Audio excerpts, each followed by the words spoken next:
ಅವರವರ ಯೋಗ್ಯತಾನುಸಾರ ರಾಯರ ಸ್ತೋತ್ರವೋ ಮಂತ್ರವೋ, ಕಡೆಗೆ ಓಂ ಶ್ರೀ ರಾಘವೇಂದ್ರಾಯ ನಮಃ ಅಂತಾನೋ, ಶ್ರೀ ರಾಘವೇಂದ್ರಾಯ ನಮಃ ಅಂತಾನೋ, ಯಾರಿಗೆ ಯಾವುದು ಸಾಧ್ಯವೋ ಅದನ್ನು ಮಾಡ್ತಾರೆ. ರಾಯರ ಕಾರುಣ್ಯ ಎಷ್ಟು ದೊಡ್ಡದು ಅಂದರೆ ನೀನು ಇದೇ ಮಾಡು ಅದೇ ಮಾಡು ಅಂತ ಹೇಳಲ್ಲ. ಯಾರಿಗೆ ಯಾವುದು ಮಾಡಲಿಕ್ಕಾಗತ್ತೆ, ನೀ ಏನು ಮಾಡಿದ್ರು ನಾ ಕೇಳಿಸ್ಕೊಳ್ತೇನೆ. ಸ್ವಲ್ಪ ಕೊಡೋ ಫಲದಲ್ಲಿ ತಾರತಮ್ಯ ಇದ್ದೇ ಇದೆ. ಒಬ್ಬ ಪುಣ್ಯಾತ್ಮರು ರಾಯರ ಸೇವೆಯನ್ನು ಮಾಡಲಿಕ್ಕೆ ಒಬ್ಬ ವಿದ್ವಾಂಸರು, ಪಾಪ ಅವರು ಎಲ್ಲರೂ ಪ್ರದಕ್ಷಿಣೆಯನ್ನು ಬರ್ತಾರೆ. ನಾನು ಒಂದು 10-5 ಪ್ರದಕ್ಷಿಣೆಯನ್ನು ಹಾಕಿ, ರಾಯರಿಗೆ ಪರಿಮಳ ತುಂಬ ಇಷ್ಟ, ರಾಘವೇಂದ್ರ ಸ್ವಾಮಿಗಳಿಂದ ರಚಿತವಾದ ಪರಿಮಳ ಗ್ರಂಥವನ್ನು ನಾನು ಪಾರಾಯಣ ಪೂರ್ಣ ಮಾಡ್ತೇನೆ ಅಂತ ಅಂದರು. ಅದು ಹಿರಿಯರಿಂದ ಬಂದ ಸಂಪ್ರದಾಯ. ಪಾಠ ಹೇಳಬೇಕಾದ್ರೆ ಗುರುಗಳು ಹೇಳಿದರು, ನೋಡಪ್ಪ ನೀನು ಸುತ್ತಿ ಮಾಡಿ ಸ್ನಾನಾದಿಗಳನ್ನು ಮಾಡೋದಕ್ಕಿಂತ ಪರಿಮಳವನ್ನು ಅರ್ಥ ಮಾಡಿಕೊಂಡು ರಾಯರಿಗೆ ಒಪ್ಪಿಸಿದರೆ ತುಂಬ ಸಂತೋಷ ಆಗತ್ತೆ. ಪಾಪ ಅವರು ಪ್ರದಕ್ಷಿಣೆಯನ್ನು ಒಂದು 5-10 ಹಾಕಿ ಒಂದು ಮೂಲೆಯಲ್ಲಿ ಕೂತು ರಾಯರ ಮುಂದೆ ಚೆನ್ನಾಗಿ ಅರ್ಥಬದ್ಧವಾಗಿ ಅವರಿಗೆ ಪೂರ್ಣ ಕಾನ್ಸಂಟ್ರೇಷನ್ನಿಂದ ಪರಿಮಳ ಪಾರಾಯಣ ಮಾಡಲಿಕ್ಕೆ ಶುರು ಮಾಡಿದರಂತೆ. ಸಾಮಾನ್ಯವಾಗಿ ಇವರು ಸಂಕಲ್ಪ ಮಾಡಿದ ದಿವಸವೇ ಎಲ್ಲರಿಗೂ ಒಂದು 10-6 ಜನಕ್ಕೆ ಸಂಕಲ್ಪವನ್ನು ಮಾಡಿಸಿದ್ರು. ಜನರಲ್ಲಾಗಿ ಒಂದೇ ದಿವಸ ಸಂಕಲ್ಪ ಮಾಡಿದವ್ರಿಗೆ ನಿಮ್ದು ಎಷ್ಟು ದಿನ, ಏನು ಎಷ್ಟು ದಿನ ಅಂದ್ಕೊಂಡಿರಿ, 3 ದಿನ, ವಾರ, 10 ದಿವಸ, ಒಬ್ಬೊಬ್ಬರದು ಒಂದೊಂದು ಇಟ್ಕೊಂಡಿರ್ತಾರೆ. 3 ದಿನ ಸೇವೆ, 10 ದಿವಸ, 15 ದಿವಸ, ಮ್ಯಾಕ್ಸಿಮಮ್ 48 ದಿವಸ ಅಂತ. ಆ ಬಂದವರ ಬ್ಯಾಚಲ್ಲಿ ಒಬ್ಬ 3 ದಿವಸಕ್ಕೆ ನನಗೆ ಸ್ವಪ್ನ ಆಯಿತು, ಏನಂತ, ನೀ ಹೋಗ್ಬಿಟ್ಟು ಬಾ ಅಂತ. ಅವ್ರಿಗೇನು ಅಂದ್ಕೊಂಡ್ರು, ಹೋಗ್ಬಿಟ್ಟು ಬಾ ಅಂತ ಎಲ್ಲರಿಗೂ ಸ್ವಪ್ನ ಆಗಿರುತ್ತೆ ಅಂತ ಅವ್ರಿಗೇನು ಅಂದ್ಕೊಂಡಿದ್ರು ಅದಾಯಿತು. ವಾರಕ್ಕೆ ಕೆಲವರಿಗೆ 10 ದಿವಸಕ್ಕಾಯಿತು. ಇವ್ರ ಜೊತೆ ಸಂಕಲ್ಪ ಮಾಡಿದ ಆಸಾಮಿಗಳೆಲ್ಲ ಖಾಲಿ ಆಗ್ಬಿಟ್ರು. ಇವ್ರಿಗೇನು ಸ್ವಪ್ನ ಇಲ್ಲ, ಸೂಚನೆ ಇಲ್ಲ. ನೋಡುವ ನೋಡುವ ನೋಡುವ ಅಂತ 46 ದಿವಸ ಆಗಿ 47ನೇ ದಿವಸ ಅಳ್ತಾ ಕೂತ್ಬಿಟ್ರಂತೆ. ನಾನು ತಪ್ಪು ಮಾಡಿದೆ, ನಿಮಗೆ ಪ್ರದಕ್ಷಿಣೆಯನ್ನು ಹಾಕೋದೇ ತುಂಬ ಇಷ್ಟನೋ ಏನೋ, ಸ್ವಲ್ಪ ತಲೆಹರಟೆ ಮಾಡಿದೆ, ನಾನು ಪರಿಮಳ ಪಾರಾಯಣ ಮಾಡ್ತೇನೆ ಅಂತ ಕ್ಷಮಿಸಬೇಕು. 48 ದಿವಸ ನಾನು ಪರಿಮಳ ಅಂತೂ ಮುಗಿಸಿ ಹೋಗ್ತೇನೆ.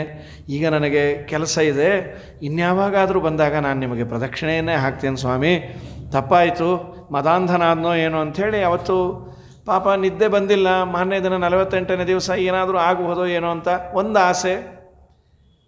ಬೆಳಗಾಂಜಾವ ರಾಘವೇಂದ್ರ ಸ್ವಾಮಿಗಳು ಬಂದು ಹೇಳಿದ್ರಂತೆ, ನೋಡು ತುಂಬ ಬೇಗ ಕೊಟ್ಟು ಕಳಿಸದ್ನಲ್ಲ, ಅವರೆಲ್ಲ ಕೇಳಿದ್ದು ತುಂಬ ಚಿಕ್ಕದು, ಅವ್ರು ಹೋಗಲಿ ಅಂತ.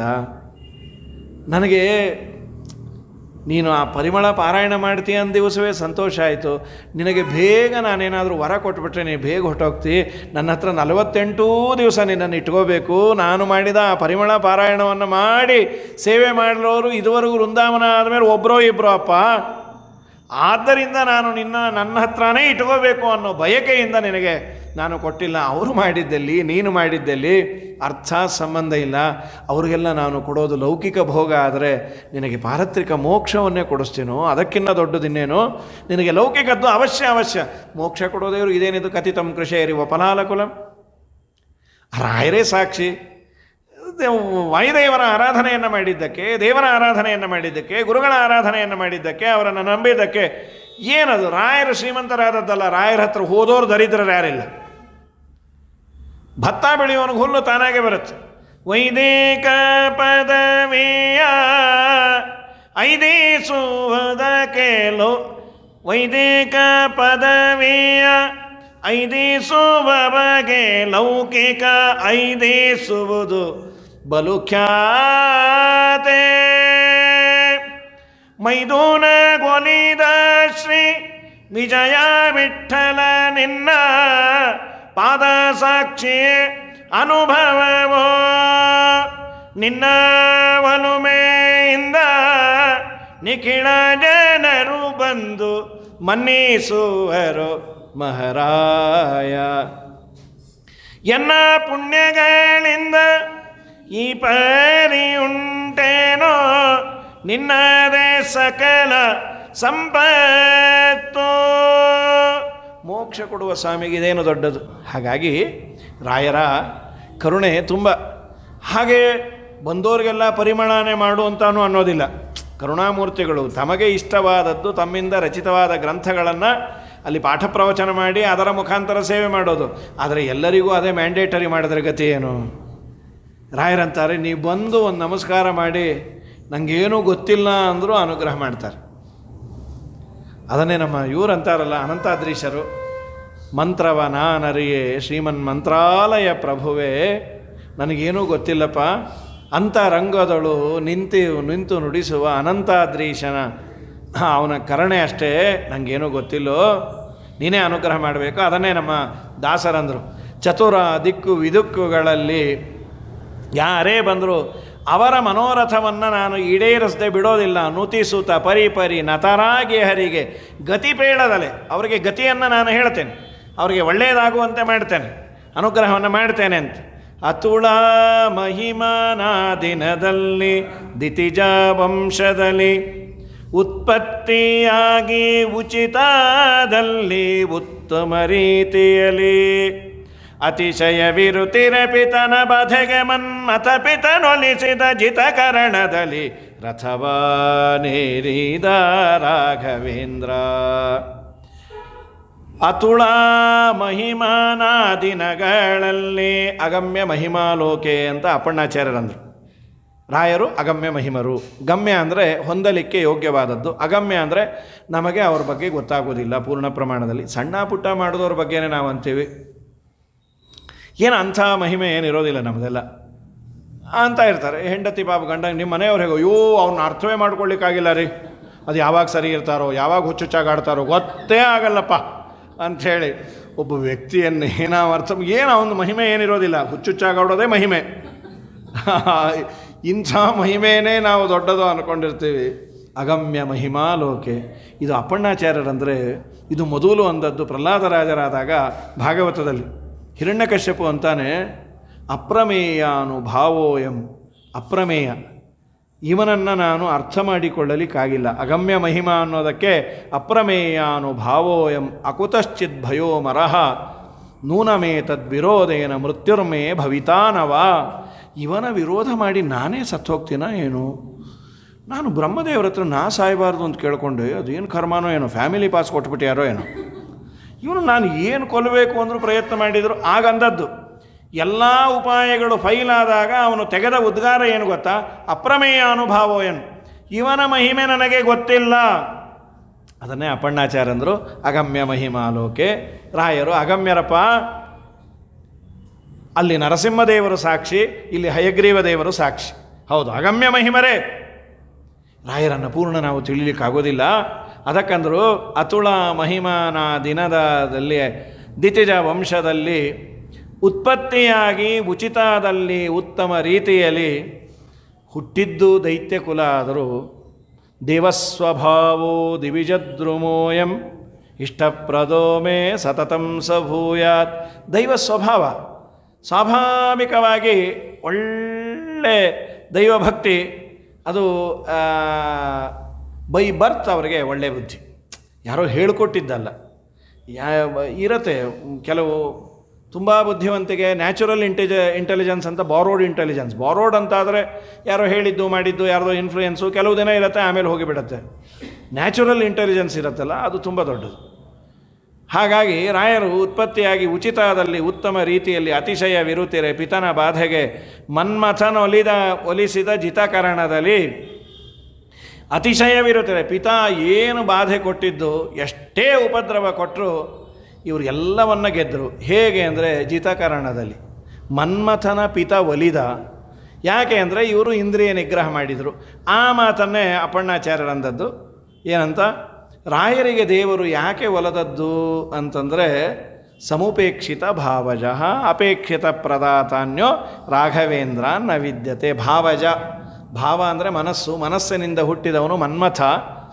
ಆ ಮನ್ಮಥನ ಯಾವ ಕಾಮನೆಗಳನ್ನು ಯಾವ ಪೀಡೆಗಳನ್ನು ಆ ಪೀಡೆಗಳಿಗೆ ಇವರು ಒಲಿಲಿಲ್ಲ. ಮನ್ಮಥನನ್ನು ಮೆಟ್ಟಿ ನಿಂತದ್ದಕ್ಕೆ ಮನ್ಮಥನ ಅಪ್ಪ ಶಭಾಷ್, ನಾನು ಅನುಗ್ರಹ ಮಾಡ್ತೇನೆ ಅಂತ ಆಗೂ ಮಾಡಿದರು. ಪ್ರಹ್ಲಾದರಾಜರಾಗ 5 ವಯಸ್ಸು, ಏನು ಉಪದೇಶ, ಏನು ಅದ್ಭುತವಾದ ಸುಂದರವಾದ ಚಿಂತನೆ, ಈಗೂ ಮಾಡಿದ್ದಾರೆ. ಪ್ರಥಮ ಪ್ರಹ್ಲಾದ ವ್ಯಾಸ ಮುನಿಯೇ ಯತಿ ರಾಘವೇಂದ್ರ ಪತಿತೋದ್ಧಾರಿಯೇ ಪಾವನಾಕಾರಿಯೇ ಕರೆ ಮುಗಿವೆನು ದೊರೆಯೇ ಕ್ಷಿತಿಯೊಳು ಗೋಪಾಲ ವಿಠಲನ ಸ್ಮರಿಸುತ್ತ ಪ್ರತಿ ಮಂತ್ರಾಲಯದೊಳು ಅತಿ ಮೆರೆವ ರಥವಾ ನೇರಿದ ರಾಘವೇಂದ್ರ. ರಾಯ ಗುಣ ಸಾಂದ್ರ ರಥವ ನೇರಿದ ರಾಘವೇಂದ್ರ. ನೀನು ಪ್ರಥಮ ಪ್ರಹ್ಲಾದರಾಜನಾದಿ, ಆಮೇಲೆ ವ್ಯಾಸತೀರ್ಥರಾಗಿ, ಆಮೇಲೆ ರಾಯರಾಗಿ ಬಂದ್ರಿ. ಯಾರು ಪತಿತರು? ಪತಿತ ಅಂದರೆ ಬಿದ್ದವನು. ಎಲ್ಲ ರೀತಿಯಿಂದ ಪತಿತರೇ ನಾವು. ಆಚಾರ ವಿಚಾರದಿಂದ ಪತಿತರು, ಅಧ್ಯಯನದ ವಿಚಾರದಲ್ಲಿ ಪತಿತರು, ಆರೋಗ್ಯದ ವಿಚಾರದಲ್ಲಿ ಪತಿತರು, ಸಂಪತ್ತಿನ ವಿಚಾರದಲ್ಲಿ ಪತಿತರು. ಎಲ್ಲ ರೀತಿಯಿಂದ ನಮಗೆ ತೊಂದರೆ ಇದೆ, ಭವಣೆ ಇದೆ. ಅದಕ್ಕೆ ನಾನು ಅನೇಕ ಬಾರಿ ಅಂತಿರ್ತೀನಿ, ನಮ್ಮಲ್ಲಿ ಲೇಔಟ್ಸ್ ಅಂದರೆ ಬಡಾವಣೆ ಅಂತೀವಲ್ಲ, ಬಡಾವಣೆ, ಜಯನಗರ ಬಡಾವಣೆ, ಇನ್ನೊಂದು ಬಸವನಗುಡಿ ಬಡಾವಣೆ. ಬಡಾವಣೆಯಲ್ಲಿ ಪ್ರಾಯ ಬೆಂಗಳೂರಲ್ಲಂತೂ ಒಂದೊಂದು ಬಡಾವಣೆಯಲ್ಲಿ ಒಂದೊಂದು ರಾಘವೇಂದ್ರರ ವೃಂದಾವನ, ಮೃತ್ತಿಕಾ ವೃಂದಾವನದ ಒಂದು ಪ್ರತೀಕ ಇದೆ. ಅಲ್ಲಿ ಒಂದು ರಾಘವೇಂದ್ರ ಸ್ವಾಮಿಗಳ ಕೇಂದ್ರ ಇದೆ. ಒಂದು ವೇಳೆ ಆ ಡಾ ತೆಗೆದುಬಿಟ್ರೆ ಬಡಾವಣೆಯಲ್ಲಿ ಭವಣೆ, ಡಾ ಹೋದರೆ ಭವಣೆ ಮಾತ್ರ ಉಳಿಯುತ್ತೆ. ಅದು ಬಡಾವಣೆ ಯಾಕಾಯಿತು ಅಂದರೆ ಈ ಡಾಕ್ಟರ್ ರಾಘವೇಂದ್ರ ತೀರ್ಥರು ಎಲ್ಲ ಕಡೆ ಬಂದಿದ್ದರಿಂದ ಅದು ಬಡಾವಣೆ ಆಯಿತು. ಇಲ್ಲಾಂದರೆ ಎಷ್ಟು ಕಷ್ಟ ರೀ. ನಮ್ಮ ಏರಿಯಾದಲ್ಲಿ ಒಂದೊಂದು ರಾಘವೇಂದ್ರ ಸ್ವಾಮಿಗಳ ಮಂದಿರ ಇಲ್ಲ ಅಂತಾದರೆ ಧಾರ್ಮಿಕ ಕ್ರಿಯೆ ಇಲ್ಲ, ವೈದಿಕಾದಿಗಳು ನಿಂತು ಹೋಗುತ್ತೆ. ಕಡೇ ಪಕ್ಷ ಮನೆಯಲ್ಲಿ ಬೇಜಾರಾದಾಗ 1 ಗಂಟೆ ಮಠದಲ್ಲಿ ಬಂದು ಕೂತ್ಕೊಂಡು ಹೋಗಿರ್ಬೋದು. ಯಾಕೆ ಇಲ್ಲಿ ಬಂದಿರಿ ಗೊತ್ತಲ್ಲ ನಿಮಗೆ, ಅಯ್ಯೋ ನಮ್ಮದು ಅದೇ ಅಪ್ಪ ಅಂತ. ಇಲ್ಲಿ ಬಂದವರೆಲ್ಲ ಹಾಗೆ ಅಂತ ಹೇಳ್ತಾ ಇಲ್ಲ. ಅಂತೂ ರಾಯರ ಹತ್ರ ಬಂದಾಗ ನಮ್ಮ ಸಮಸ್ಯೆಯನ್ನು ಬಗೆಹರಿಸ್ತಾರೆ. ಒಂದು ವೈಬ್ರೇಷನ್ ಇದೆ, ಅಲ್ಲಿ ಬಂದಾಗ ಒಂದು ಮಾನಸಿಕವಾದ ನೆಮ್ಮದಿ ಖಂಡಿತ ಸಿಗತ್ತೆ. ಯಾಕೆಂದರೆ ಪ್ರಹ್ಲಾದರಾಜರೇ ಅಂದದ್ದು, ಹಿತ್ವಾ ಆತ್ಮಪಾತಂ ಗೃಹ ಮಂಧಕೂಪಂ ಅನಂಗತೋ ಧರಿಮಾಶ್ರಯೇತ. ಅಪ್ಪ ನೀನು ಮನೆ ಬಿಟ್ಟುಬಿಡು, ಸಜ್ಜನರ ಸಹವಾಸ ಮಾಡು. ಅದು ಹೇಳಿದ್ರು ಇಲ್ಲಿ ಪ್ರಾಕ್ಟಿಕಲ್ ಆಗಿ ತಾವೇ ಎಲ್ಲ ಕಡೆ ಬಂದು ಇಲ್ಲಿ ಬಂದರೂ ನಾನು ಅನುಗ್ರಹ ಮಾಡ್ತೇನೆ ಅಂಥೇಳಿ ಪ್ರಥಮ ಪ್ರಹ್ಲಾದರಾಜನಾಗಿ ವ್ಯಾಸರಾಜರಾಗಿ ಯತಿರಾಘವೇಂದ್ರ ಪತಿತೋದ್ಧಾರಿಯೇ ಪಾವನಕಾರಿಯೇ ಕರೆ ಮುಗಿವೆನು ದೊರೆಯೇ ಕೃತಿಯಳು ಗೋಪಾಲ ವಿಠಲನ ಸ್ಮರಿಸುತ್ತ ಪ್ರತಿ ಮಂತ್ರಾಲಯದಳು ಅತಿ ಮೆರವ. ಮಂತ್ರಾಲಯ ಒಂದು, ಆದರೆ ಪ್ರತಿ ಮಂತ್ರಾಲಯ ಎಲ್ಲೆಲ್ಲಿ ರಾಯರು ಬರ್ತಾರೋ ಅಲ್ಲೆಲ್ಲ ಮಂತ್ರಾಲಯ. ಯಾಕೆಂದರೆ ನಾವು ಅವರನ್ನು ಆಮಂತ್ರಣ ಮಾಡಿದ್ದೀವಿ, ರಾಯರೇ ನೀವು ಇಲ್ಲಿ ಬನ್ನಿರಿ, ನಾವು ಅಲ್ಲಿಗೆ ಬರಲಿಕ್ಕಾಗಲ್ಲ. ಅಲ್ಲೋ ನಾ ಇಲ್ಲಿ ಬರ್ತೀನಿ ಅಂತ ಯಾರು ಹೇಳಿದ್ರು? ಅಪ್ಪಣ್ಣಾಚಾರ್ಯ ಹೇಳಿದ್ರು. ಅದನ್ನು ದೇವರು ಒಪ್ಕೊಂಡ್ಬಿಟ್ಟ. ನೀವು ಇಲ್ಲಿ ಮಂತ್ರಾಲಯದವರೆಗೂ ಬರೋದು ಬೇಡಪ್ಪ, ಬರೋದು ಬೇಡ ಅಂದರೆ ಮತ್ತೆ ಹೋಗಬಾರ್ದು ಅಂತ ಹೇಳಿದ್ದಾರೆ ಅಂತಲ್ಲ ತಾತ್ಪರ್ಯ. ಏನೋ ಆಗಲಿಲ್ಲ, ಇವತ್ತಿನಷ್ಟು ಅನುಕೂಲತೆ ಇರಲಿಲ್ಲ, ಆಗೆಲ್ಲ ಹೋಗೋದು ಕಷ್ಟ, ವಯಸ್ಸಾಗಿದೆ, ವೃದ್ಧಾಪ್ಯ ಬಂದಿದೆ, ರಾಯರ ದರ್ಶನ ಮಾಡಬೇಕು, ಮಾಡಲಿಲ್ಲ. ತವಕ ಬೇಡಪ್ಪ, ನಿನ್ನ ಮನೆ ಹತ್ರ ಯತ್ಪಾದ ಕಂಜ ರಜಸ ಪರಿಭೂಷಿತಾಂಗ ಯತ್ಪಾದ ಪದ್ಮ ಮಧುಪಾಯಿತ ಮಾನಸಾಯೇ ಯತ್ಪಾದ ಪದ್ಮ ಪರಿಕೀರ್ತನ ಜೀರ್ಣವಾಚ ತದ್ದರ್ಶನಂ ದುರಿತಕಾನನ ದಾವಭೂತಂ. ನಿನ್ನ ಮನೆಯ ಸುತ್ತಮುತ್ತಲೂ ಇದ್ದವರು ಏನಾದರೂ ರಾಯರ ಮೃತ್ತಿಕೆಯನ್ನು ಲೇಪ ಮಾಡಿಕೊಂಡು ರಾಯರ ಸ್ತೋತ್ರವನ್ನು ಹೇಳಿ ಹೇಳಿ ಹೇಳಿ ನಾಲಿಗೆಯಲ್ಲಿ ಸುಸ್ತಾಗುವಷ್ಟು ರಾಯರ ಸ್ತೋತ್ರ ಪಾರಾಯಣ ಮಾಡ್ಯಾರಲ್ಲ, ಅವರ ದರ್ಶನ ಮಾಡು. ನನ್ನ ದರ್ಶನ ಮಾಡಿದಾಗ ನಿನಗೇನೇನಾಗಬೇಕಾಗಿತ್ತೋ ಆ ದರ್ಶನದಿಂದಲೇ ಎಲ್ಲ ನಾನು ಈಡೇರಿಸ್ತೇನೆ ಅಂತ ಹೇಳಿದರು ಅಪ್ಪಣ್ಣಾಚಾರ್ಯರು. ಅದಕ್ಕೆ ನಿನ್ನನ್ನು ಕರೆದೆ. ಆಯಿತು, ಕರದಲ್ಲಿಗೆ ಬರುವ ಸತ್ಯಧರ್ಮ ರಥಾಯಚ ಭಜತಾಂ ಕಲ್ಪವೃಕ್ಷಾಯ ನಮತಾಂ ಕಾಮಧೇನವೇ. ನಮಿಸಿದರೆ ನೀವು ಕಾಮಧೇನು ಇದ್ದಲ್ಲೇ ಬರ್ತೀರಿ.